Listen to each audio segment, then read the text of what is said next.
My ex-girlfriend is there. I have to go pick her up. My husband exclaimed as he stared at a woman as if he were being drawn to her.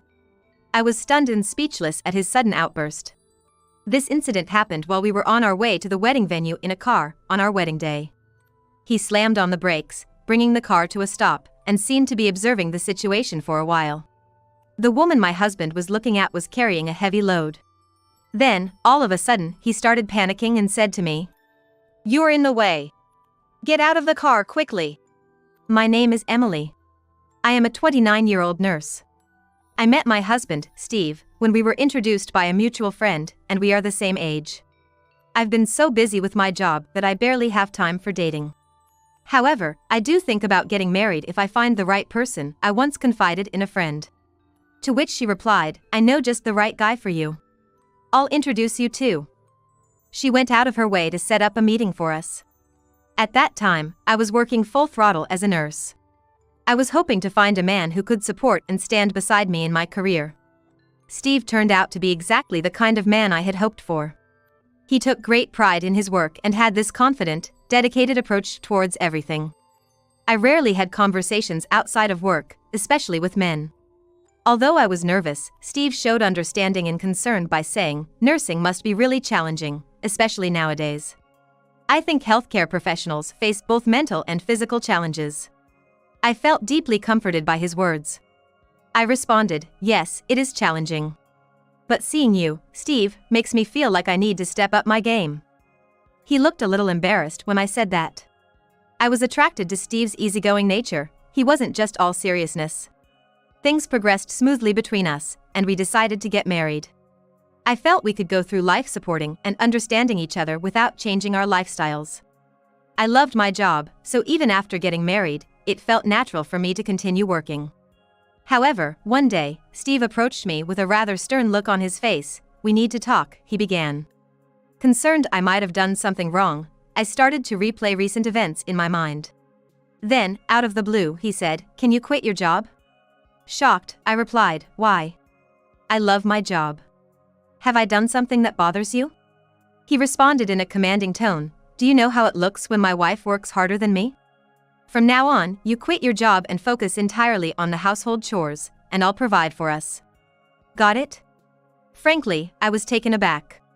I had never seen this side of Steve before. I argued, "If you wanted a stay-at-home wife, you should have mentioned it before we got married." Steve mumbled, "I've never met someone so dedicated to their job. I thought if we got married, you'd handle household chores perfectly." "I'm not good at it." Frustrated, I snapped, "Why not hire a housekeeper? Or are you just looking for a free perfect maid?" He replied, "Don't be silly. If I didn't enjoy being with you, I wouldn't have married you in the first place." Despite my reservations, considering our newlywed status and my feelings for Steve, I thought maybe I should try harder. After some thought, I said, "If that's your concern, I'll try to do better with the household chores. But I don't plan to quit my job. At least wait until your salary alone can support the two of us." Regardless, I continued working.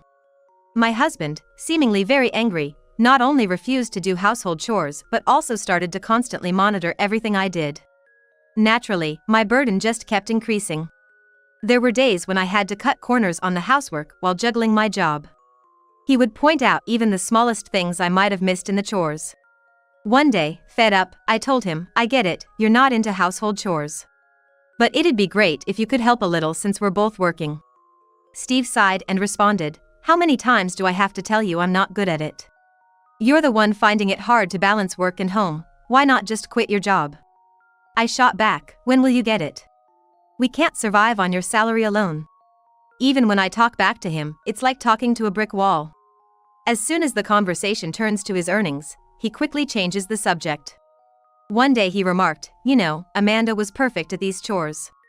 I'm surprised there's such a difference between two women. If you can't handle housework, then as a woman, you're failing. I did marry you, after all, so be grateful." Amanda refers to the girlfriend my husband was dating before he met me. Even though we are married, I couldn't help but feel angry at being compared to his ex-girlfriend. Yet, I couldn't deny that there was some truth in what he said. While I'm reasonably trusted at work, I lack allure as a woman. I was aware that it wasn't just because I am a married woman, I knew I lacked femininity. I understood that, but being told so by my husband made me want to prove him wrong. However, the reality is that we couldn't live on my husband's income alone. So, I continued to work as usual, but made an effort to handle household chores more efficiently. My husband was always on the lookout for any chores I might have missed, but he eventually had nothing to complain about since I did everything perfectly. That's how peace finally came to our home. After a while, we had a dinner planned with both our parents.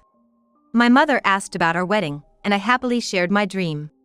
I've been wanting to have a ceremony for a while now, and I've saved up a bit for it. I want to make it a glamorous event that everyone can enjoy. My proposal was met with enthusiastic agreement from my mother and mother-in-law, but Steve quickly dismissed my idea, saying, "Do we really need to go all out? Guests aren't really interested in our wedding, they just feel obligated to come and bring money. If they don't come, they worry they'll seem unsympathetic or bad at maintaining relationships. They just come because they feel they have to. Besides, nobody really cares about other people's happiness. Are you sure you're not just influenced by too many dramas?" And he laughed. I had never felt the way Steve described at friends' weddings, and I thought to myself that people like that just shouldn't come. I couldn't help but get angry. Steve went on, "If you have that much saved up, I wish you'd share some of it with me as a reward for my hard work. I want a motorcycle. Let's skip the wedding and honeymoon expenses and use that money for my motorcycle." And then he unilaterally proceeded to plan for a cheap wedding and honeymoon to save money for his motorcycle. When I looked at my parents, their faces were tense. They seemed to be holding back their true feelings. Before I could sort out my feelings, my in-laws spoke up. "Steve, that's enough. You can't just dismiss Emily's wishes and only think about yourself. How can you even think about using the money she saved for our wedding on a motorcycle just for yourself?" My mother-in-law scolded him. My father-in-law added, "People have different views about weddings, so it's inevitable that you and Emily would feel differently. But, you can't just outright deny her opinion, insult her, and then try to take her money. Do you realize how petty you're acting right now? If you continue like this, she might divorce you before you even get married." I told Steve, "I've never once felt unimpressed or uninterested at any wedding I've attended. When I see a bride looking happy, I can't help but tear up.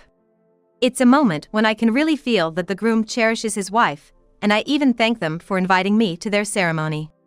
I have friends who've planned events at their weddings to entertain the guests, and it was really fun. But I guess you think differently, and that's okay. How about we try to save on the wedding and put that money towards a better honeymoon?" I was glad that my in-laws scolded him, but no matter how much others tried to get through to him, it was meaningless if Steve himself wasn't willing to change. I had just decided to compromise and have the wedding ceremony according to my husband's wishes when he suddenly exclaimed, "No, forget it. I'm gonna make all your dreams come true. Look, the weddings we've attended must have been pretty great, right? So let's make ours even better," he said, suddenly becoming very serious. My husband doesn't like being compared to others. He had even been warned by his parents that if things continued this way, we might end up divorcing, which seemed to have finally made him reflect on his behavior. Seeing this, his parents also seemed relieved and advised us, "We know you're both busy, but please, try to talk things over together as much as possible. It's not good to just push through one person's opinion, but it's also not okay to stay silent and not express your feelings just because the other person isn't listening. Make sure to really share your thoughts with each other." Looking at my husband's changed attitude, my mother-in-law, as if to say this is the way to go, Steve, cheerfully started to suggest, "Steve, that's the spirit. I knew you'd understand if we just talked about it. Look, Emily, how about this adorable dress? It would suit you so well," as she showed me a magazine. "Emily, don't hesitate to speak up. If money becomes an issue, we'll figure it out together," she even offered. I felt it was too much to accept such a generous offer, so I explained that we would plan within our budget, but it was clear that my in-laws were really looking forward to the ceremony, which made me happy. Since we started dating, my in-laws had treated me like their own daughter. "And Emily, if Steve ever treats you badly, you tell us right away, okay?" They continued to assure me. From that point on, we were able to proceed smoothly with the wedding preparations. My husband was determined, saying, "We're gonna have a wedding like no one has ever seen before." He started researching voraciously, reading books and browsing the internet for ideas. He began suggesting ideas more proactively than I did. Watching him look at other people's weddings and smiling naturally, saying this looks nice, made me feel that the joy of the wedding was really getting through to him, and I felt reassured. We both love diving deep into things once we decide to do them. And during our meetings with the wedding planner, the days flew by. It was a busy time, but our discussions were peaceful, and I found those days enjoyable. Finally, the day of the wedding arrived. It was a sweltering summer day, but the weather was clear, so I felt relieved that the ceremony would go off without a hitch. My husband was also in high spirits, and we both got up early, ready to go. We were on our way to the venue with him driving. If he just drove normally, we would arrive in plenty of time for the ceremony. I was feeling excited, but then suddenly, my husband slammed on the brakes. What? What happened? I asked in a panic. There wasn't any apparent danger, and I didn't understand why he had stopped so abruptly. He then said, "Let's just pull over here for a sec," and move the car to the side of the road. Suddenly, he exclaimed, "That's it. Amanda's there," and started staring at a woman walking on the sidewalk. His outburst took me by surprise, and I was left in shock.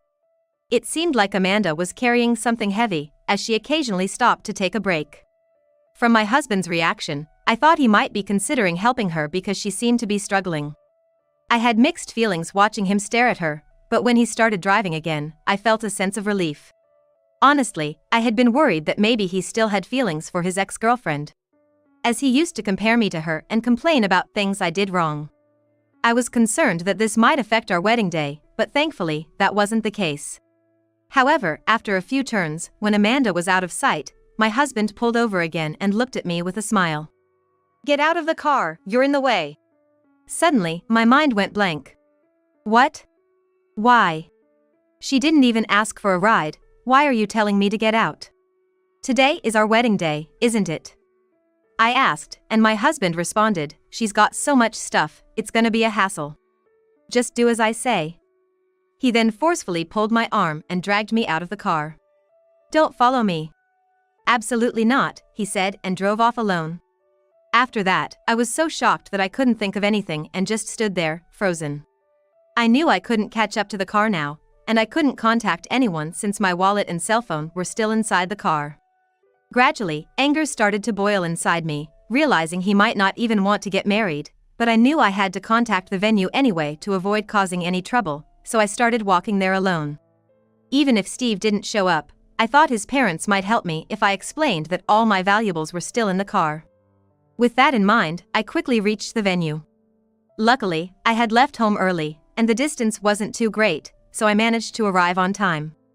However, honestly, I was exhausted from walking under the scorching sun without even a parasol. As I entered the building, intending to take a break, there was my husband, looking utterly dejected. I understood that he, traveling by car, would arrive before me, walking. But why was he here when he was supposed to meet Amanda? As I was wondering about this, my mother-in-law, who seemed to have noticed me, rushed over in a panic. "Emily. My stupid son, I'm really sorry about him. It was hot outside, wasn't it? Are you okay? Here, drink this," she said, handing me a bottle of water. After thanking her and taking the water, I asked my husband, "Hey, what happened to Amanda?" He bluntly responded, "Oh, she said she didn't need help and ran off. Some guy I didn't know protected her and took her away. So, I had no choice but to come here." He looked as if his mind was somewhere else. Noticing my suspicion, my in-laws harshly reprimanded him, saying things like, "We told you this before, but we can't believe you'd abandon your bride on your wedding day to talk to an ex-girlfriend. What were you thinking? We know you might not be forgiven, but you better apologize sincerely." My husband was completely disheartened. Then, my mother-in-law sadly shared, "Actually, we were too excited and came here way before you two were supposed to arrive. But when only Steve showed up, we grilled him, asking where is Emily, and that's when we understood the situation.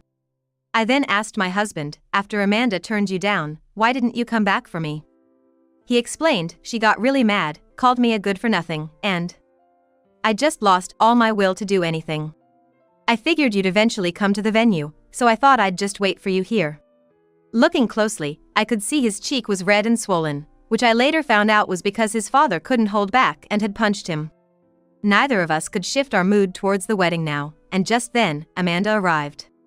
Next to her was an unfamiliar man, whom she introduced as her husband.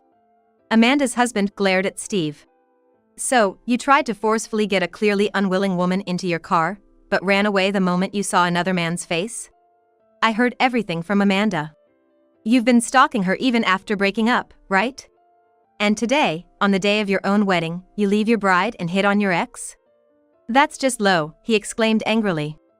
After giving Steve a scornful look, Amanda turned to me and said, "We did date, that's true. But we've broken up, and I have no interest in him anymore. I never imagined he'd leave his bride on their wedding day to come talk to me. I'm really sorry."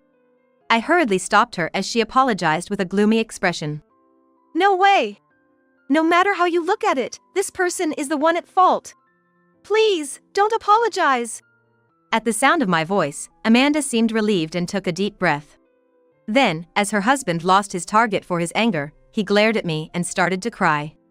"If you had just stopped me more, none of this would have happened. Don't you feel any pain in your heart seeing me being blamed like this?" As I was about to retort, dumbfounded, that it serves him right, Amanda and her husband started berating mine. Amanda angrily said, "Enough is enough. I kept quiet before because I was the only one being troubled, but now you've gone and bothered my precious husband, and I won't forgive you for that. You're not getting away with this for free." She glared at my husband as she spoke. Her husband also glared at mine with a look of disdain, saying, "Who do you think you are? You've hurt both your own wife and someone else's, and now you're playing the victim?" I then asked Amanda, "Neither you nor your husband did anything wrong. In fact, I should be the one apologizing for all the trouble caused by my husband. From what he said, am I right in assuming that he has been asking you to get back together with him?" After a deep sigh, Amanda nodded vigorously. "Actually, we live quite close to Steve's parents' house. He's ambushed me pretending it was a coincidence several times before, demanding that we get back together. I've been clear but gentle in my refusals. He has a temper and is quick to violence, so I kept it a secret from my husband. But after today, I think I should have told him sooner," she said, her expression on the verge of tears. Her husband added, "I understand why my wife couldn't talk about it before. Seeing how unreasonable this man is, who knows what he might have done if we had just outright denied him. I don't intend to blame my wife." Seeing such a caring couple, I felt that, though they were complete strangers, Amanda was indeed lucky to have married a good man. I apologized to Amanda, "I'm so sorry for causing you trouble. When he said he was busy with work late into the night, he was actually going to your place, wasn't he? I'm really, really sorry." Then, turning to my still unsatisfied-looking husband, I scolded, "You need to apologize too. You've caused trouble for so many people, what are you going to do about it?" He only frowned in response. But Amanda's husband, losing his patience, interrupted. "An apology would be fine. With that look on his face, I doubt he's truly remorseful anyway. In any case, I don't want anything to do with you. Promise me you'll never approach my wife again," he yelled, and my husband, face red, stepped forward towards him. "I was with Amanda before she met you. That means I understand her better than you do. I want to get back together with her. If you're lonely being divorced and single, I'm willing to swap wives with you. Let's do that. My wife is a hard worker, so she's got money," my husband declared, as if it were a brilliant idea. At his complete lack of understanding, not just I, but also Amanda and her husband were left speechless.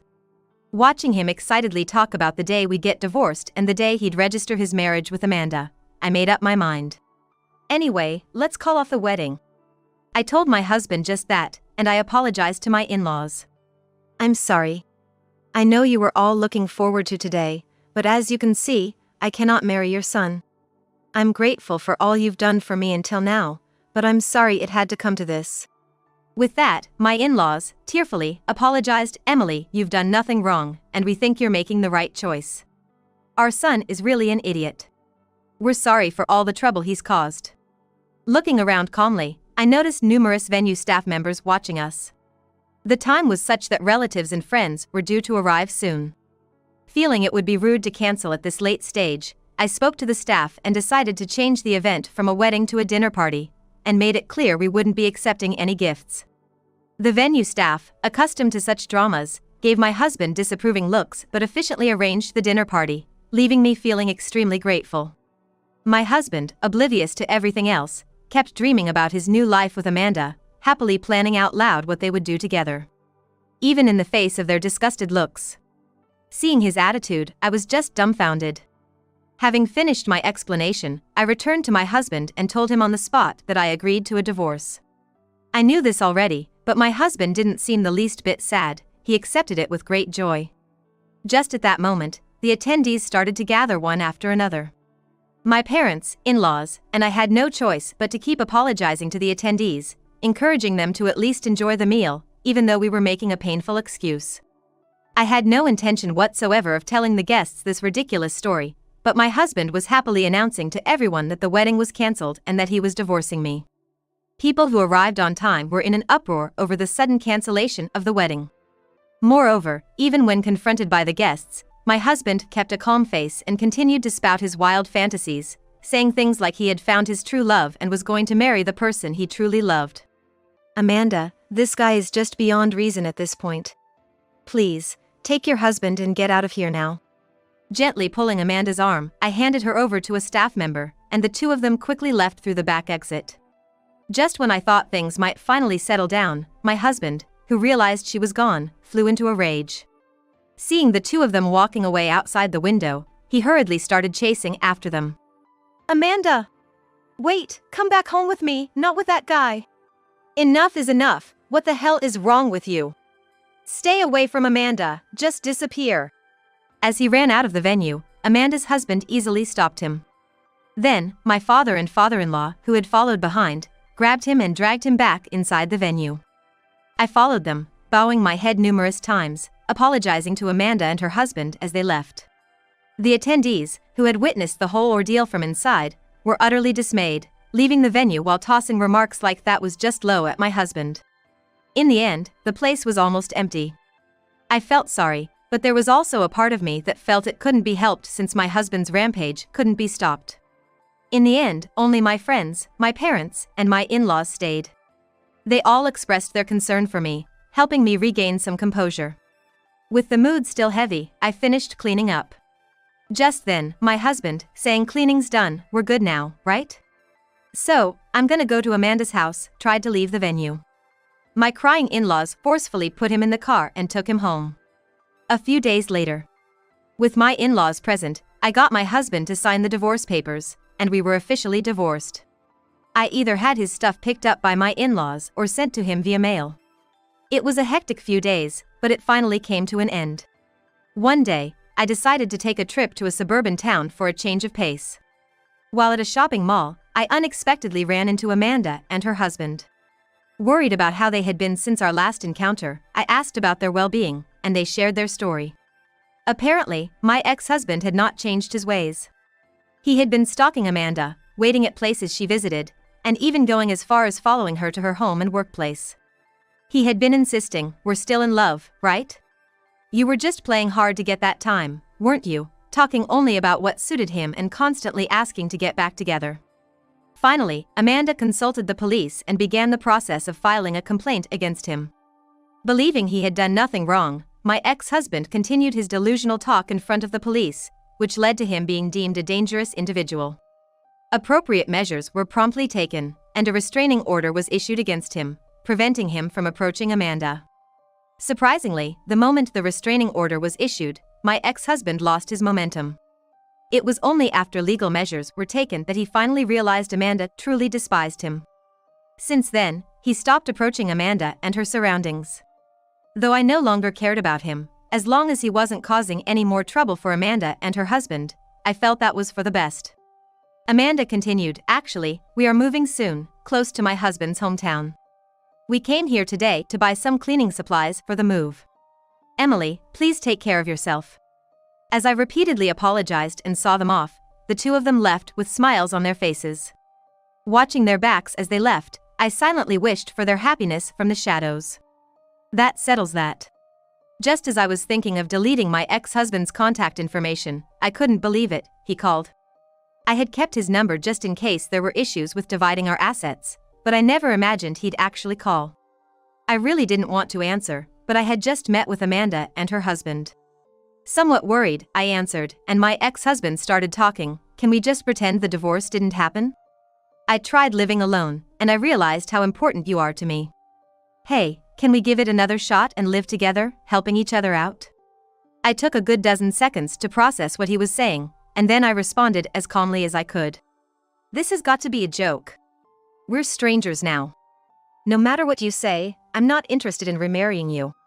Please, don't ever contact me again. I hung up, set his number to block, and rejected his multiple incoming calls.